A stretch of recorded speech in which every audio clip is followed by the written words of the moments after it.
right. Oh, good evening, everyone. I heard two people. I know it's Wednesday, but that's not how we roll around here. So, good evening, everyone. Yes. Okay. That side is a little bit more alive. To me here, he's still getting his gears, firing up the engines. It's good to be here, and thank you so much for being here, everyone. Thank you for coming out on this Wednesday evening. I think from now on, Pastor Nodo will be here every Wednesday, right?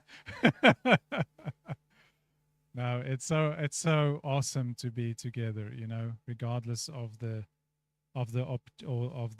occasion that we might have to be together, but it's always great to be together. So, I think without delaying any further, let us welcome Pastor Ronaldo as he brings us the word tonight.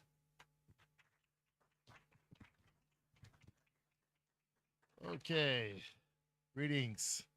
I almost said obrigado, but I'm not there yet, so I organized my languages.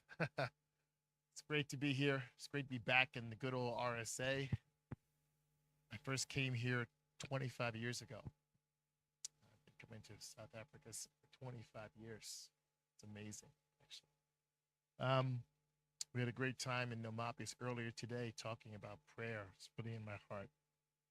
Just taking the challenge to pray, making the choice to pray, seeing that prayer is more than just a position or language, it's reaching out to God.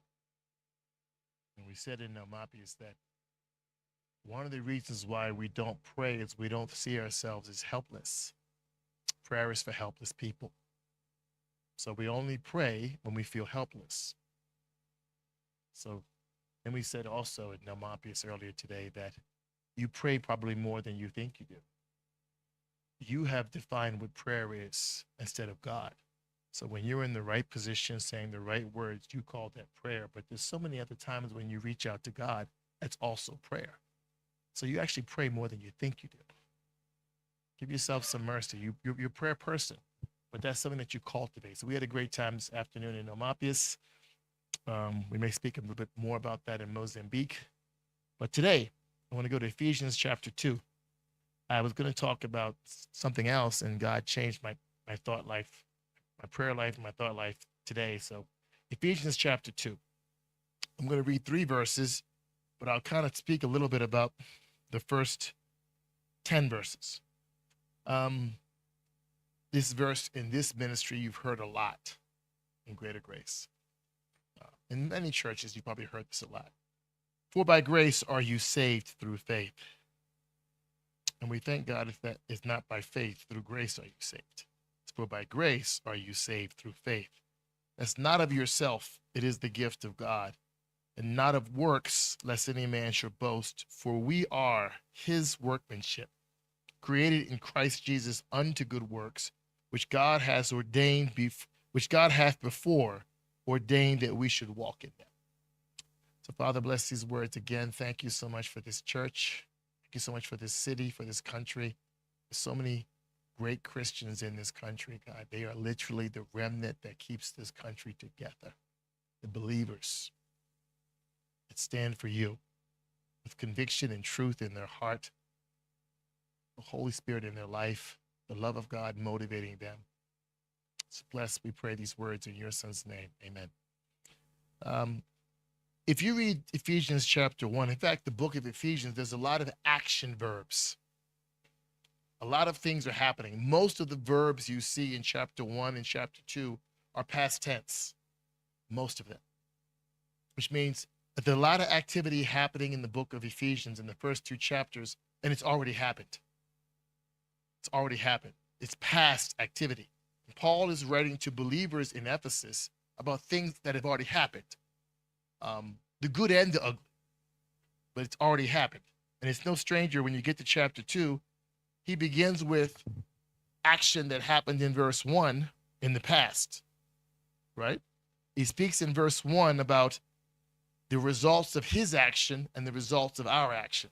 And if you follow that dichotomy, in that chapter, Paul is constantly juxtapositioning the work of God and the work of man, the work of God and the work of man. And we do the same thing as believers. We look at our life and say, this is clearly the work of man. This is clearly the work of God. And we have this huge gray area where we're not sure, right? This could be God. It might not be God. Or it could be man. It might not be God, right? So he keeps going back and forth. In chapter 2, verse 1, because of the results of what we did, we were dead in trespasses and sins. But because of his work, we're quickened. So his work, our work. Then chapter 2, verse 2, chapter 2, verse 3, it's about our work. You want to know what our work can do, what your work can do in your life? It's Ephesians 2:2 and Ephesians 2:3.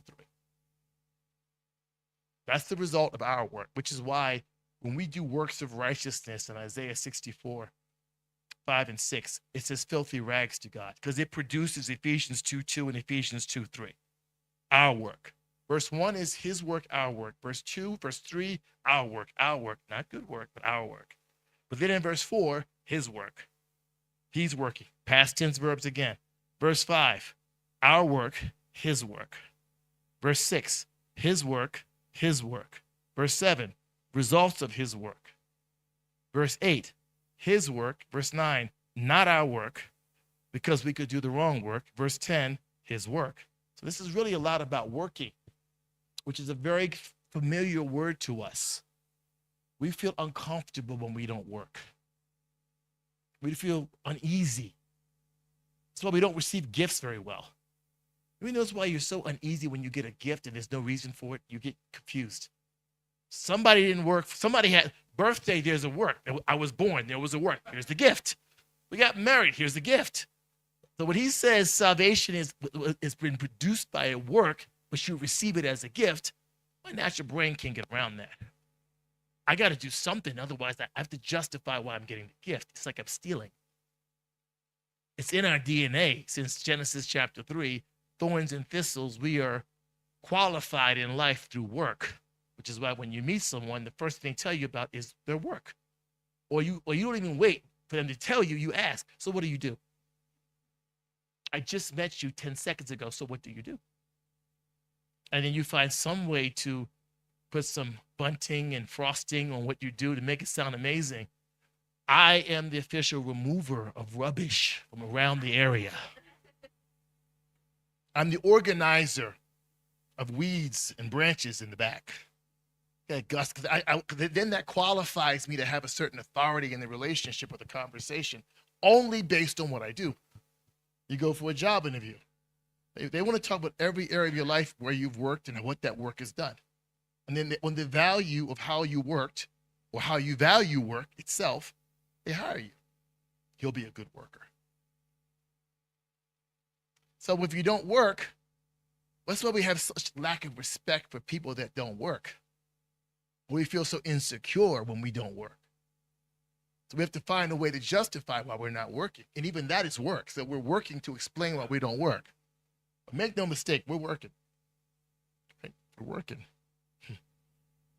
But I want you to notice something tonight, and this is my message really.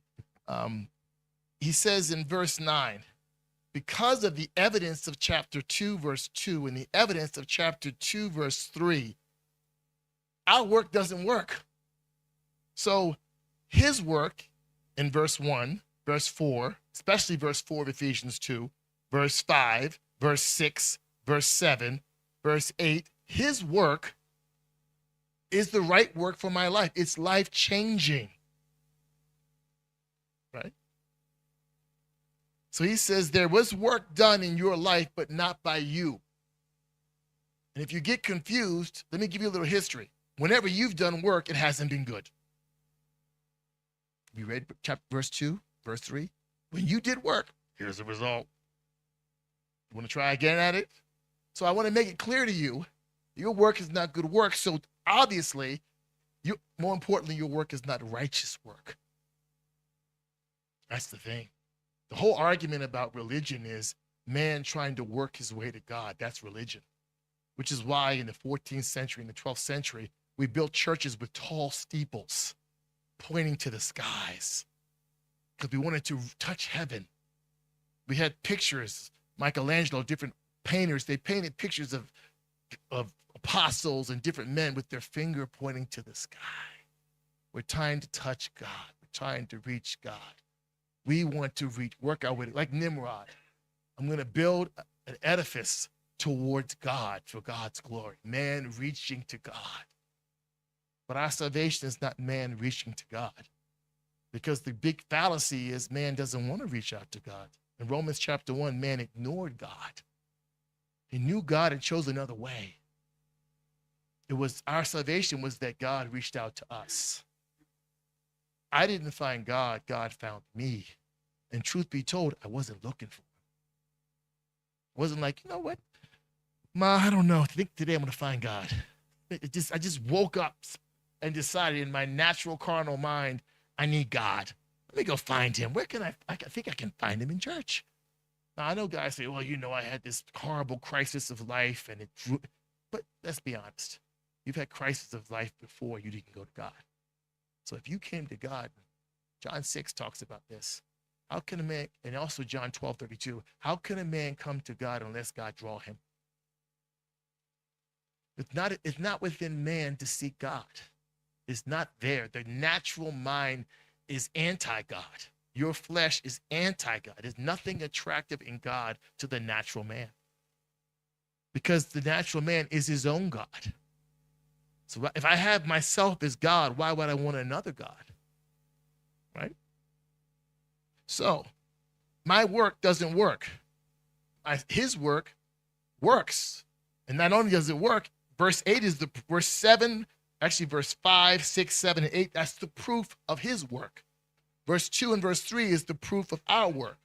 So in my life, if I'm working, it's Ephesians 2:2 and Ephesians 2:3. If he's working, it's Ephesians 2:5, 6, 7, and 8.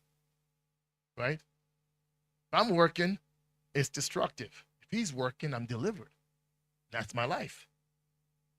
Now, he says very clearly, not of yourselves. He makes it a point to say not of yourselves. And he says not of works. He says, he adds a new wrinkle here. Not of works, not just because your work doesn't work, but not of works because you also would want the glory for work that doesn't work. How bad is that?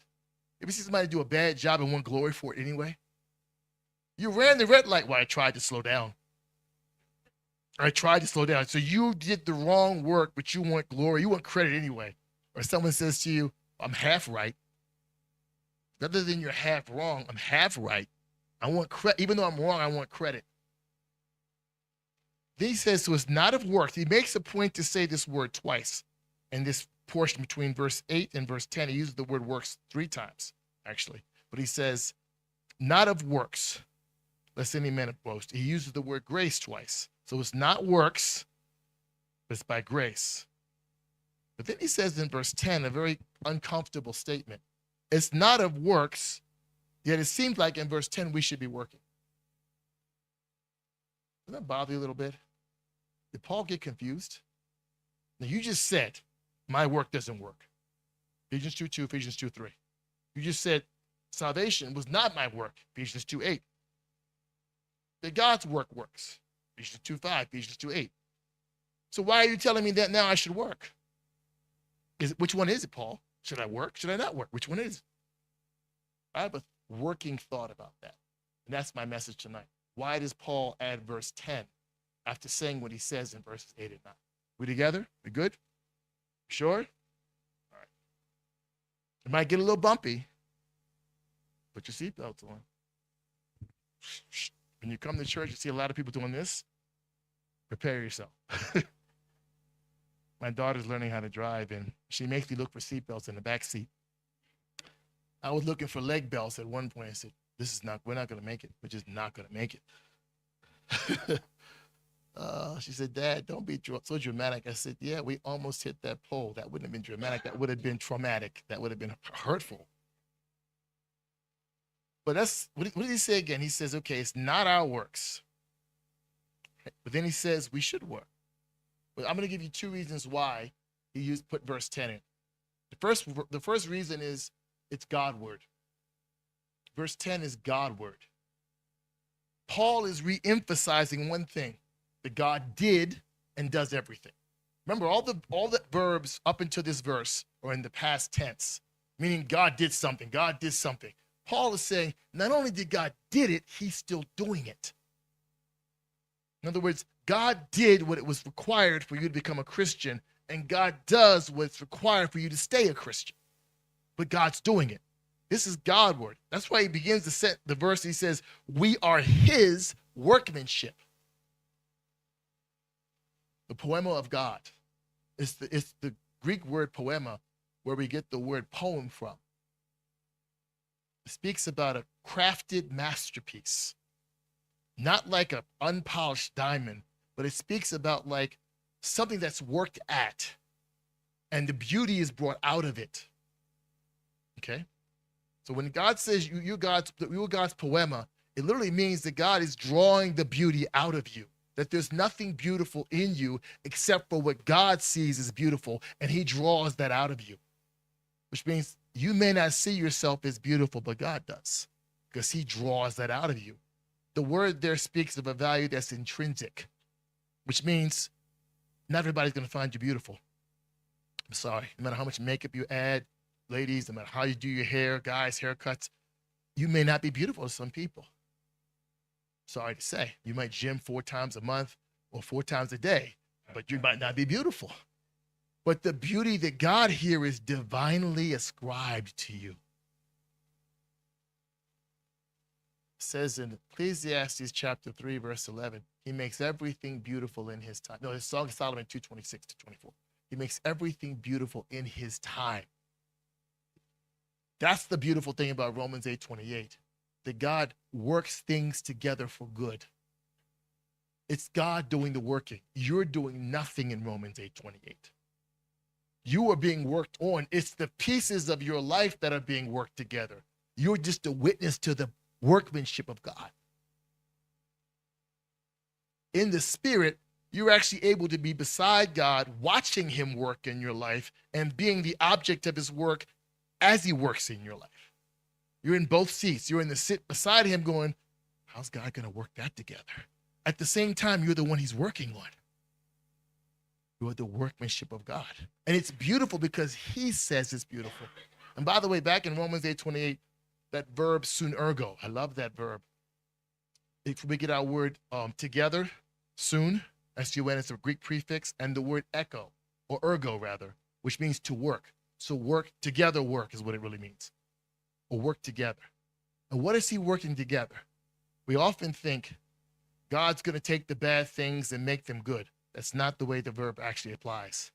It actually means that God takes the good and the bad and he mingles them together, and the result is good. It's not transformative, it's a mingling. We always see, this is the bad situation, God will make it good. No, this is the bad situation, this is the good situation, and God is working them together. And the result of the working is good. The ingredients may not be good, but the results are good. It's like if you ever go to a restaurant and they say to you, I don't want to see how it's made, but I like what they make. That's your life with God. You will not like the way God mingles your ingredients. He's going to reach for spices that you don't want him to reach for. Okay, that car accident, put that in the spice. No. Oh, you lost your job. Put that in there too. Oh, hey, you lost 5 kg. Put that in there too. He has no restrainer on which ingredients he wants to use. Everything is in the menu with God when he works in your life. Everything. He's sunergoing it together. And the result is good. The cooking might not be good. The methodology might not be good. All the ingredients may not be good. But the result of all of his working together is good. So Paul begins putting verse 10 there because he wants you to remember, he wants to re-emphasize that God is still doing everything. Why is he re-emphasizing that? Because of the propensity of man to want to work. Just because God said, your work doesn't work, do you believe that? You don't believe that. God told you, I did everything. And you still go out there and try to please God by what you do. God's like, what you do doesn't please me. The relationship pleases me. Faith in the relationship, not the work. But we are his workmanship, not not someone else's. Personal pronoun of ownership, his ownership, his work.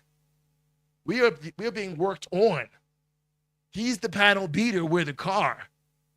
He's not saying pick up a wrench. But when he's sooner going and things are not happening well in the car, you're tempted to pick up a wrench, aren't you? You want to fix your life. Like you get what I call intelligent. Okay, how can I solve my problems?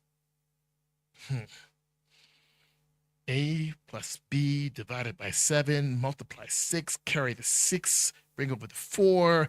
I'm intelligent. I'm going to figure this out. Meanwhile, God's like, I'm not going to do any of that. What do you mean? I'm figuring it out. God's like, hello, you are my workmanship. It's all about God. We say that almost as a religious cliche. Oh, it's all about God. Is it? Do you live your life like that? You know you don't. It's a nice bumper sticker, great t-shirt. It's something you say, cliche. It's all about God. Sometimes you see athletes, oh, God did it all. Yeah. The man upstairs did it. God did it all. It's just phraseology. It sounds good.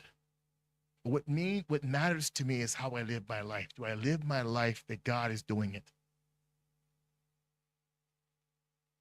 God's doing it. He does everything. Look at the verse again. For we are his workmanship. See, verse 9 makes this clear. None of this is about our work. None of it. Everything in verse 8 and everything in verse 9 is not about us at all. And verse 10 is like, by the way, we are his workmanship. We have been recreated. We have been born again by him. You're a new creation in 2 Corinthians 5:17 because of him. You're redeemed in Romans 3:22 because of him. It's him. Not me, not the pastor, not the church. Him. Jesus Christ. For what purpose have we been created, it says, for good works. So what is Paul telling us here? He's saying, number one, this is not about your work, but by grace through faith, through him, which is why you can do all things through Christ. Through him, you will practice good works. But by the way, this is where it gets scary. Even the good works you do, you can't take credit for. All right, so I don't do work, but if I'm walking with God and something happens and I work through him, even that's not me. He says, none of it's you. Why do I say that? It says God prepared those works where? Beforehand. So that everything you do for God has already been prepared and ordained before you did it. Ephesians 1:4, Job 23:14. I will perform the very thing I've called you to.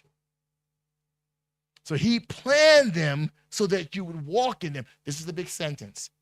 Everything you do as a good work in God was planned before you did it. And he planned it so that you would walk in it, not perform it.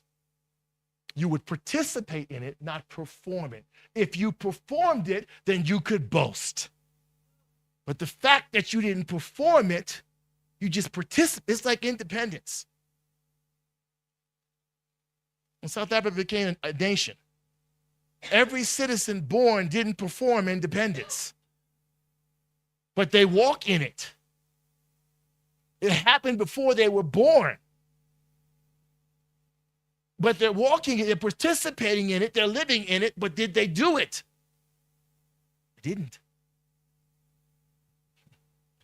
To walk in them, it says in the verse, not perform them. Grace reminds us at all times, at no time can we boast in what we've done. Even if it's a good work, it's God, it's not me. We can't even take credit for the good work. We can't. God did all of it.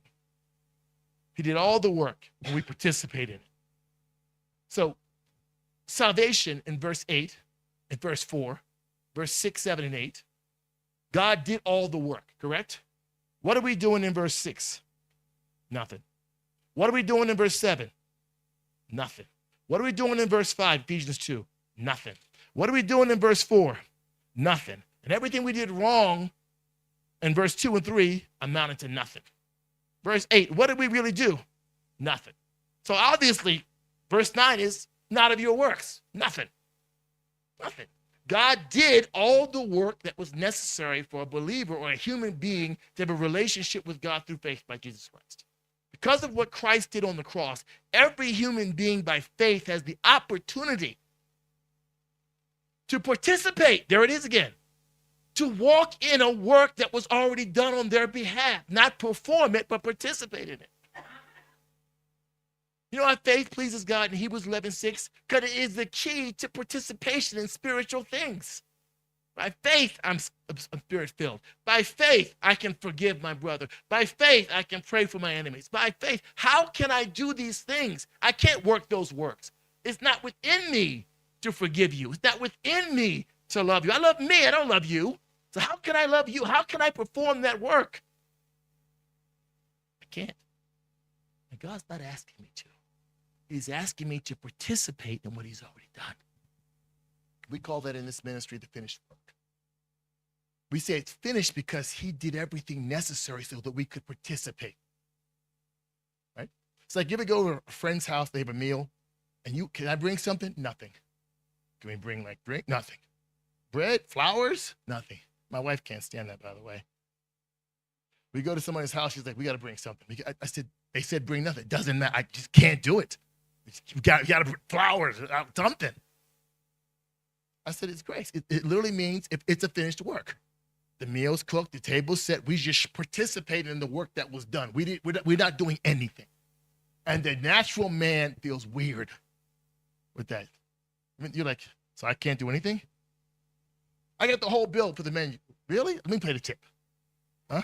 The valet, the parking? Huh? Let me buy the chapstick, the chappies? Can I buy something? Can I do something? Nothing. God did all the work. Romans 6, 1 and 10, we participate in it. Co-died, co-buried, co-crucified, co-risen. Verse 6, Ephesians 2, co-raised. Why do you think in 2 Corinthians 5:21, we have the righteousness of Jesus Christ? You don't even have your own righteousness. You're participating in the righteousness of Jesus Christ. When God the Father looks at you, he doesn't see your own righteousness, which is filthy rags anyway. He sees the righteousness of Jesus Christ. That's why it's unassailable and you can't mess it up. It's imputed to you, meaning it's given to you. You're spiritually coded like DNA. You're spiritually coded with the righteousness of Jesus Christ. Now, by faith in the Holy Spirit, you can participate in that. We call that imparted righteousness. But if you choose not to participate in it, impartation, you'll still have it because it's been imputed to you. You didn't work for it, you didn't earn it, and you can't give it because you couldn't get it. You can't give it away. God did all the work. If we participate in that work in Romans 6, 1 through 10, but Paul's also saying here too, as his workmanship, and that speaks of a current present tense. When it says we are his workmanship, it's not just talking about salvation, it's talking about life from the cross. We sang in the song today, laying down my life at the cross. What does that mean? I thought Jesus already died. No, you're living in the results. What Jesus did on the cross becomes the filter for the way you process God in your life. That's what that means. It's not me taking on a burden. That's me walking in a blessing. Get the difference. Taking up your cross is not picking up a burden. Like, yeah, he hit my car. I'll take up my cross because he hit my car. Well, I loaned him 10,000 rand. He didn't pay me. I'll take up my cross. That's not what that teaches. That's wrong, heretical teaching. Why would God tell you the cross is a burden? It was a burden for Jesus, so it wouldn't be a burden for you. You participate in what he performed. Then the second part he's saying is God is doing all the work. The work he did, the works he's doing. Are you with me? That's the works, which we also participate in. Ephesians 4:13. We also participate in. Is God both willing to do in Philippians 3:11 and 12. we also participate in. But either way, whether it's the work or the works, God did it or God does it, and it's God's work. That's why in verse 9, nobody can boast, whether it's about your salvation or your sanctification, it's all the work of God. And you will not stand before God and take any credit or glory. None. You can't get it. Can't get it. And by the way, boasting requires three things. First of all, it requires qualification. When someone boasts, they always give you their qualification. Then there comes evaluation, where you evaluate the qualifications. And then you have the verification. Yes, it's true, he can boast. That's what Dizzy Dean said in American baseball. It ain't bragging if you can do it. There was qualifications, there was evaluation, and there was verification. Paul is saying here, you don't have the qualifications. Under the evaluation, you're unverified. You cannot boast. It's like me saying today, I made the sun rise. I sound like a fool. I made the sun rise. I put stars in the sky this evening, by the way. Glory to me. Those are my qualifications. Here comes your evaluation. Pastor Arnaldo, sorry, the sun rises whether you wake up. Before you wake up, the sun's already up, so you're a little late to the chance. So our verification, you're unverified. He's saying when you stand before God and glorify anything you've done, you sound foolish. You don't have a leg to stand on. New Age Christianity wants to give you something to boast about. I'm special. I'm amazing. Just ask me. It doesn't say that. And why did he say no boasting? Because we can. And we do. What do you do? What have you done? What are you doing? What will you do in the church? That's why people run to do something in the church so I can boast. Yes, I'm the one that organizes the chairs before you guys came in. And me and my wife, we donated those weeds that you call flowers in the front there. We donated that. That was us. All glory to him, though. Right? You know what the word boast here, in the original, it means to, allegorically, it means to arch or stretch the neck. Boasting, which speaks of the exaltation of your will concerning yourself. That's why when you read in the Bible, whenever God's people in the Old Testament were rebellious to God, he called them stiff-necked people. They were exalting their will for themselves. Stiff-necked people. Paul says, you may want to be stiff-necked, but you don't have the qualifications. You fail the evaluation, so you cannot be verified at all. He's not saying you may not boast. He's saying you shouldn't because you're like a fool. It's foolish. It's spiritual foolishness. If there's any good thing in God's estimation in our life, God put it there. God put it there. If the only one who can boast in this room is God. Only one. No one else qualifies. For example, God has decreed that you and I will be a holy people. Has he not? You can talk back to me. Yes, he did. This is his purpose. This is his ordinance to which he will always stand. We should be holy. Be holy as he is holy. But is it not he who makes sinful people holy? What makes you think a sinful person can make themselves holy? Because of a wardrobe change or behavior modification. That's not holiness, that's manipulation. It's not. It is he who makes us holy. Watch this. He makes us holy for himself, not us who makes ourselves holy for him. You're chasing holiness where I'm going to make myself presentable to him. If I could do that, Jesus didn't have to die on the cross. God could have yelled from heaven, shape it up, clean it up, be holy. We didn't do a good job of that, did we? So he sent his son to create an opportunity for us to take on his holiness. It is us. It's not us to make ourselves holy for God, but it's God who makes us holy for him. The reason why God calls you presentable is he made you presentable. Right? It is he. That's Romans chapter 14:4. God is able to make him stand. The servant of God stands because God is able to make him stand. Whether he falls or whether he stands, is God who makes him stand. None of us are standing because we can stand. Even in Ephesians chapter 6, where it says, stand, and with your standing withstand. If I stand, because God made me stand. Because I have no desire, here it is, no desire, Philippians 3, and no ability to stand. Without God, without the Holy Spirit, I don't want to stand for God. And I don't have the ability to stand for God. It is he. We are good because he makes us good. Not because we act good. That's not moral, that's spiritual. I can make myself morally good. I cannot make myself spiritually good. And Jesus didn't die for my morality. He died for my spirituality. I can be moral without God very easily and pass the sniff test, but I won't be spiritual. And on this side of the cross, my life is about what is of God and what is not of God. My life is not about what I've done and what I haven't done.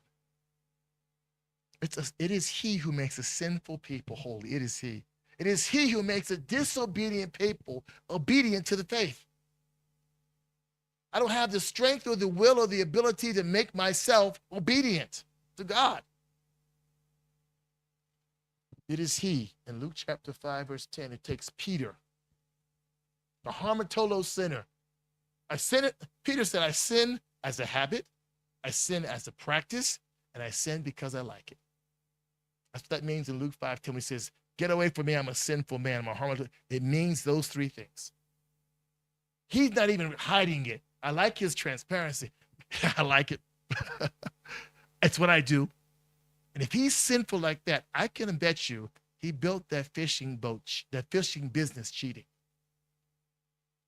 That could tell me that he's a hamartolo sinner with a clean, crystal clean fishing business. He probably was an unscrupulous, conniving businessman.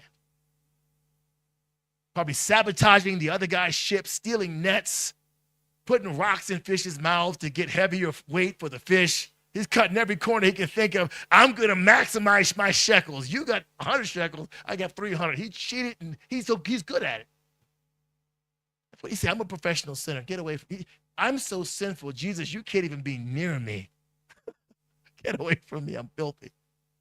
But God comes along and takes a man who once fished for fish incorrectly and made him a fisher of men. In Acts 2:14. It's so interesting. Acts 2:14, he stood up. In Matthew 28:7-75, he sat down. The man who sat down instead of standing up for Jesus, Jesus dies, and now in the next book of the Bible, he's standing up. God can take people that you have no courage for God, and God can give you courage to stand. It is he. And that's why in Psalm 44, verse 8, we boast in the Lord. All day long in praise, we boast in the Lord. Because I'm not stiff-necked, I'm dependent. Really, I'm dependent. Right? We boast in the Lord. Right? We don't speak with a stiff neck to God. In Psalm 75:5 and 1 Corinthians 1:30. We don't speak with a stiff neck to God. I don't come to God on what I can do. That's Luke 18, the Pharisee. What does he say? He's in the temple. It's so good. He's in the temple, and he positions himself in the center of the temple where the most light hits his body, and he prays so out loud. Yes, Lord, I'm glad I'm not like that guy. And the publican is like meters away. So they're both, everybody has been at a prayer meeting, and someone's praying, they're like, Lord, I'm glad I don't have a smoking problem. And there's somebody right there that they know have a smoking. I'm glad I don't have a smoking problem. Hope all those who smoke get delivered. That's the Pharisee. And imagine you're the publican right there. I can say a lot about that. He says a 7-word prayer, and God says he goes home justified. Amazing.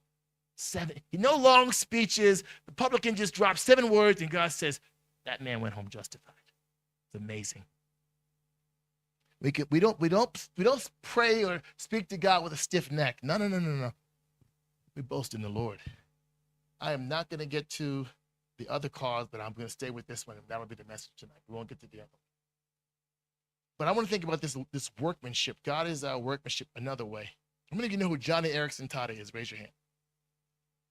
She's American, so that automatically eliminates half of you, I know. While she is from my home area, Maryland. Young Christian girl, teenager, went swimming in the bay. And at the part of the bay where she went swimming, she thought the water was 5 or 10 meters deep. It was 1 meter deep. And she dove in, landed on her neck underwater, and she's a quadriplegic, paralyzed from the neck down. She sat in the hospital and she cried her eyes out. She wrote a book about it. And she said, I cannot believe I've served you, God. I've honored. You ever feel like that? Like, I'm serving you, I'm in church, I'm giving, I'm doing everything that I can do to honor you. And my life is not the way I want. The results are this. I had my whole life in front of me, and it's robbed by this quadriplegic situation. By the way, if you want to know what the book is, it's called A Place of Healing. And I'm going to read from the book here. It says this. She says, God has a plan and purpose for my time on the earth. He is the master artist or sculptor, and he is the one who chooses the tools he will use to perfect his workmanship. What of suffering, then? What of illness? What of disability? What of unemployment? Am I to tell him which tools he can use and which tools he can't use in his lifelong task of perfecting me and molding me into the beautiful image of Jesus Christ? Do I really know better than him so that I can state with unequivocation that it's always his will to heal me of every physical affliction? That's a dangerous question she's asking. Can I say with pure, complete accuracy that it's always God's will to heal me? I want to believe that. I'd like to think that. But there are many men and women in the Bible that served God and God never healed them. Didn't hear Jonah. And she says this. If I am his poem, do I have the right to say, no, Lord, take this line out, make these 3 or 4 lines more positive. That's just a bit dark. Do I, as the poem, the thing being written, know more than the poet who's doing the writing? We are his workmanship. Then and now, we are his workmanship. We are the workmanship of God. He did the work. He's doing the works. By the way, the works that he's doing may not always be attractive. The work he did was not attractive, which is interesting. Dichotomously, the work that he did in some parts was beautiful, and in some parts was horrific. He picked the worst way to pay for our sins. The worst way to die at the time that he died was crucifixion. Number 1, the Romans made a masterpiece out of death in crucifixion. They had other tortures, but crucifixion was their the top way to die. So Jesus Christ picked the worst work to work the work. Habakkuk 1:5 says, Jesus said, I will work a work in your day, prophetically. I will work a work in your day that even if I told you, you wouldn't believe it. If he had told the Jews in Habakkuk that I'm going to be crucified, I'm going to die this way, the Jews would never have believed it. There's some Christians that struggle. How could God choose that? Wouldn't that be an easier way, a simpler way? He's God. It would have worked. He died in the worst way to do the most beautiful work. Sometimes the work that happens in our life, it's the worst way to produce the most beautiful work. To change in your life, number 1, it's not life-changing, but it has an influence in your life. Your circumstances may not change, but you're different. Number 2, you may not even notice that you're different because the flesh is drawn to the negative. You start analyzing and evaluating your life from a position of lack. I don't have this. I don't have that. I'm not doing this. I'm not doing that. My life is horrible by your evaluation, because and first question you should ask yourself is, who's drawing these conclusions? Are you God? Joni Eareckson Tada, you are paralyzed from the waist down, from the neck down. You thought your life with God was over, and then you go write 16 books. I recently did a baptism in a certain part of Florida, And one of the guys with me had, I think I told the story, has no arms and half a leg. I had to hold him to baptize him. Me and another pastor, we held him. He had no arms and half a leg, and dip him in the Atlantic Ocean. And it was the worst time to do a baptism. It was like 5 o'clock. The tide was coming in. I'm getting smashed by waves. I'm like, oh my God, this is like the worst time. A challenging baptism with the worst time to be in the ocean. And we're doing it. And we came out and it was amazing. The whole beach was a beach full of people. They all stopped and just watched us. We just Christianized the whole beach for about a half an hour. They all just stood there and just watched. They couldn't believe it. A guy with no arms is getting baptized in the Atlantic Ocean. They were just like stunned, marveling. We came out, we prayed, we sang. Him and I are walking back. They have these outdoor showers where you wash all the sand off of you. He said, Pastor, imagine what I would have been if I had had arms and legs for God. I said, how do you even know you would have walked with God? You're under the assumption that this handicap is hindering your relationship with God, when it actually might be the motive, the driving force behind your relationship with God.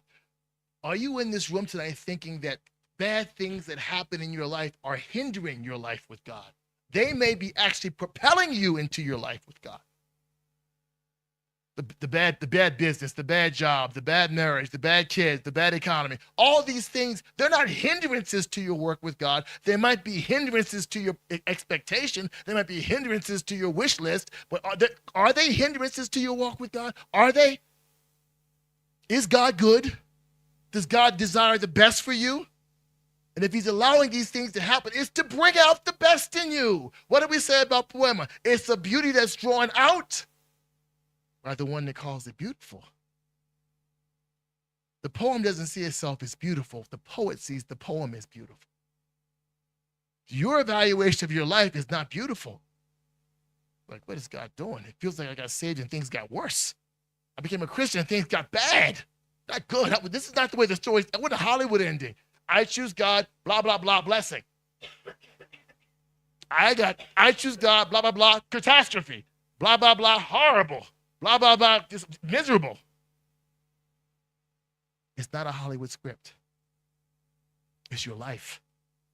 Remember that word synergo, work together in Romans 8:28. The bad things God is using in the ingredients of his poem. The dark writing, this year in your life when things were just completely crazy. You had a bad year. That's might have a bad day. You had a bad year.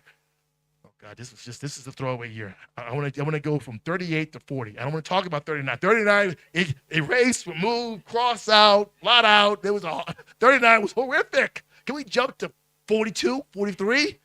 It's a bad season. God says that season is part of the seasoning in your life. Embrace it. Because in Jeremiah 17, don't forget, when the pot was marred, it stayed in the potter's hand. Whatever happened, positive or negative to the pot, it never left the potter's hand. If you watch a potter make a pot, when the wheel is moving, his hands have to be on it. Otherwise, it just gets crazy. For those of you in the pottery, you got to have even and by the way, it's so interesting with pottery. Don't ask me how I know this. It's not a grab. You don't make pots holding the pot. Just have your hand on it, lightly. Take it off edges, smooth it out. And by the way, when you're doing this, pieces of clay are flying off. Imagine the pot's washing pieces of itself fly off the wheel. That's got to go. That's got to go. It's shaping. Okay, I got to do this to bring the round part up. Okay, over here, I got to fold the lip a little bit. It's manipulating. It's working. And the pot has no say, has no control. He's just the beneficiary of the work. He's a participant. We are his workmanship. Number one, that means God's doing the work. We are his workmanship. Number two, that means God is the one who evaluates the work. And number three, it means the results of the work of his glory. We are his workmanship. Many of us are like Johnny Erickson Tata. We're like, God, the way you've been working this season, I'm not seeing beauty. It's kind of feeling like Golgotha. I'm getting crucified a little bit here. I don't deserve it. I've been a good Christian. Okay. I'm making you into a great Christian.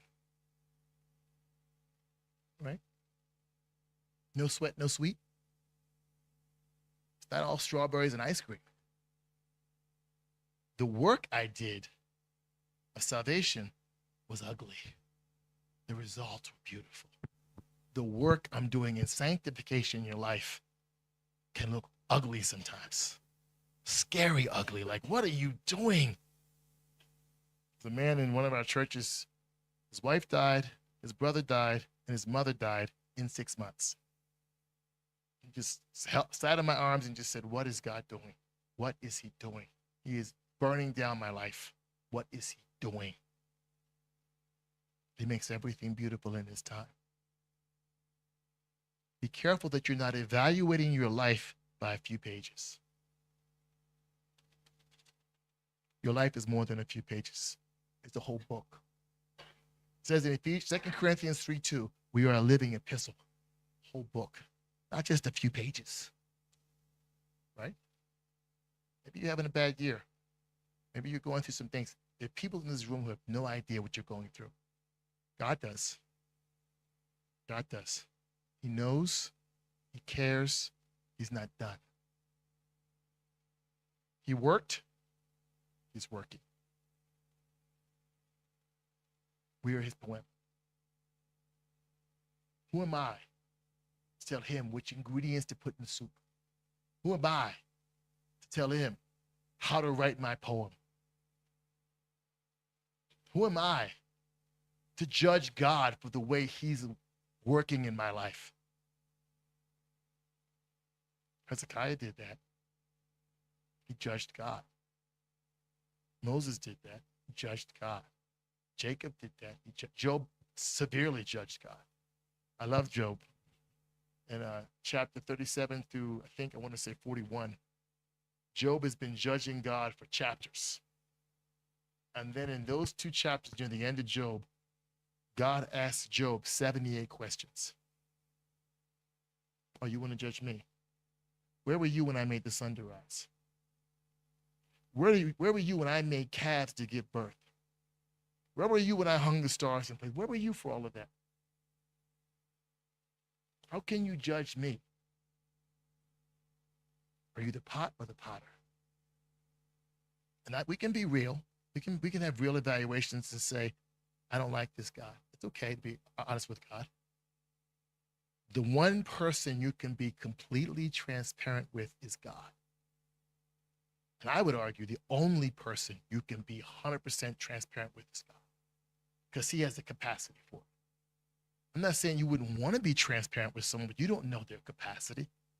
Every time somebody tell you something like, oh, I wish you hadn't told me. I can't get that out of my mind. I'm going to see you differently now because I know that. Only one that can you are 100% transparent with is God. You can be authentic with people, but not. I don't have to be. You don't have to know everything. You should never tell anyone everything. There's not a verse in this Bible that says tell everyone everything or anyone everything. Talk to God for that. Go to God for that. Unless God leads you to say something. Because only he can evaluate what you should say and shouldn't say. We are his workmanship. God, the first reason, maybe another time I'll tell you the second reason. The first reason God put verse 10 in there to remind me, he's been talking about it since verse 1, and he's reminding me in verse 10, he did the work, he's doing the work. My work is to believe in John 6:28. What must we do to work the works of God? Believe. Isn't there more than that? I joined this church to do more than that. I joined the church to do the work of God. Believe. Join the assembly in corporate faith. Believe. And from your faith in the Spirit, you will do good works, but the works that you do will be God's work anyway. It's God's work. As much as it's God's work for you at the cross, in you in sanctification, and through you in ministry, it's all him anyway. We are his workmanship. I like he doesn't say we are a work of art. which is true. There's nothing in creation like the human body. We are a work of art. He says we are his work of art. Personal pronoun, emphasis mine. His work of art. Not just some random work of art, like the tree is beautiful, stars are beautiful, oh, the sunset's beautiful. We are his work of art. So don't call your life common or regular. It's beautiful to God. But the journey to beauty can be ugly. That's not original with me. You know who said that? A famous Los Angeles plastic surgeon. He said the journey to beauty can be ugly. If you've ever seen any kind of facelift surgery, it's messy. The journey to beauty can be ugly. But God doesn't do a facelift, he does a life lift. It's a bit different. More safe, not as expensive. Lasts longer. So my encouragement to you tonight is this. Beware of evaluating your life, especially in the dark seasons. You can be in a dark season and not be dark. You can be in bad circumstances and not have a bad mind, bad attitude, bad mindset. Don't let your trouble preach to you. Preach to your trouble. By the way, if you don't, it will speak to you. Right? It will speak to you. It's hard too, because in front of you, things are not good and they haven't changed. Yeah. So you got God on the clock. I need you to make this good in the next 6 months. Or what? Well, you're not God.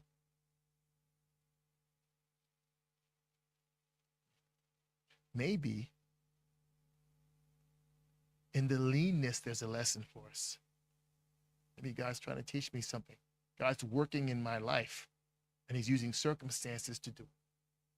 For John Erickson Tata, it's paralyzed beneath the chin. I don't wish that on anybody. But for her, for Joni to be perfect and write with a pen in her mouth, she needed that. That wasn't temporary, that was lifelong. That happened to her, I think she was 17 or 18. Lifelong. By the way, she would marry later. Imagine that. She would marry, being paralyzed from the neck down. He makes everything beautiful in its time. Let God draw the conclusions about your life. Learn how to check. I think it's Isaiah 44:20. Do not hold a lie in your right hand. The lie that you're not good enough. The lie that you're not going to make it. The lie that you're not going to get through this. The lie that you're by yourself. The lie that it's all on you. The lie that nobody understands. The lie that you have to do something. You must do something. Don't just stand there, man, and be idle. Get up and fight. And you fight. Nothing happens, which frustrates you more. You realize how impotent you are without God. Because the natural man thinks he has the will and the power and the ability to change his circumstance. And God shows you over and over again, it is him and not you that changes your life. The greatest life-changing force in your life is God. Not the lottery, not a new job, not marriage, and not parenthood. God. Those are life-affecting, they're not life-changing. Don't hold that lie in your right hand. Throw it down. Cast it down. All your circumstances can do is lie to you. Why? They don't have complete knowledge. All the devil can do is lie to you. And really, when I speak to you without the Bible, I'm lying to you. Because I don't have all knowledge. Romans 3:4 says, let every man be a liar and God be true. Why does Paul say that? Because man does not have omniscience. We don't know everything. So we give people peace, we give people facts. And if you live by facts, those facts become your truth. But if you live by the truth, you put facts in their proper perspective. Don't hold the lie. Throw it down. Look beyond the circumstances. Don't evaluate your life. Don't self-evaluate. It's the worst evaluation. That's why doctors go to doctors, by the way. Psychologists go to psychologists, by the way. Coaches go to other coaches, by the way. Pastors have pastors. Why? Because self-evaluation is the worst form of self-care. It's the worst form. Because in Jeremiah 10:29, mark that verse down, it is not within a man to know himself. Self-evaluation is the worst form of self-care. The worst form. Because most of your thoughts about you are negative to start. So you're already under in the soup already. You're already underwater. So I'm going to take the most negative person I know, which is me, to counsel me. How's that going to work? How's that going to work? Ouch. It's not going to work. Anyway, God bless you. Challenge your convictions about how you see life. Ask yourself 2 questions. Number 1, is that how God thinks about me? And is my life more than what happens to me? 2 questions. Is that how God thinks about me? And number 2, is this all that my life is? Or is there more? Is all my life just unemployment, or is there more? Is all my life just bad health, or is there more? If all my life is just a bad, or is there more? You were bred by God for more. You were called by God for more than just trouble. You know what trouble has? An expiration date. Even sin has an expiration date. Trials and tests have an expiration date.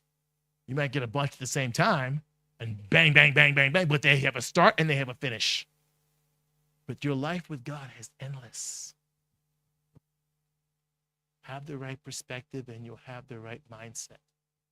And then what happens to you will not change you, will not move you, will challenge you, but you won't be moved. Because you'll stand what he did by faith, because you're not even 100% confident. By faith, if you have some doubt, it's okay. Doubt is part of the ingredients of faith. You'll stand in what he's done by faith, and you'll stand in what he's doing by faith. And you don't understand this any more than you understand that. Why would he die for me? What did I do to deserve? I was an enemy, I was ungodly, and he still did it, and I can't pay him back. I cannot understand that. I cannot justify that. I don't deserve that, and yet he did it. So if you can't explain salvation, how can you explain sanctification? It's the mystery of God. It's the mystery of godliness. 1 Timothy 6. So, right thinking. Right thinking. The New Testament is always addressing your mind. That's the steering wheel of your faith, how you think. As a man thinketh in his heart, so is he. Father, bless us tonight. Thank you. We are your workmanship. Not my workmanship, not the culture's workmanship, not the church's workmanship, not my career, not my marriage, not my family. We are your workmanship. And you are doing whatever you have to do to draw the beauty out of me. And everybody's recipe is different. But in the end, we all have the same God doing a glorious work who will finish it. Faithful is he who called you, who will also do it. Being confident of this very thing, that he who began a good work in you will be faithful to do it until the end. Thank you, God. We love you. We praise you tonight in your son's name. Amen.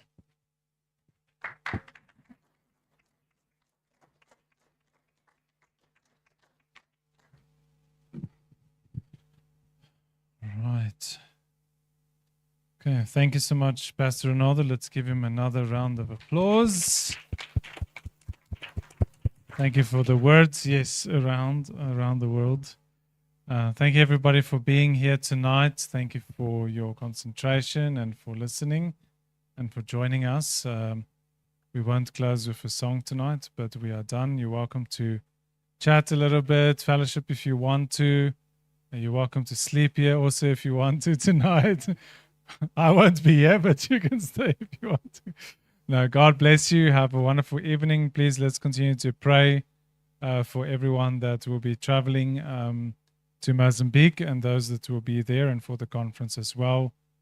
And remember that tomorrow morning from 5 to 5:45, we have a prayer time on the prayer WhatsApp group. So if you want to join, then please join us on the group. All right. Hey? Plastic View tomorrow afternoon, Plastic View service for the church day. Pastor Ronaldo will be there for everyone that wants to join there. Yes, he's selling it. So you can. Yeah, we have to sell it. It's good. All right. Thank you so much, everyone. God bless you. Enjoy your evening.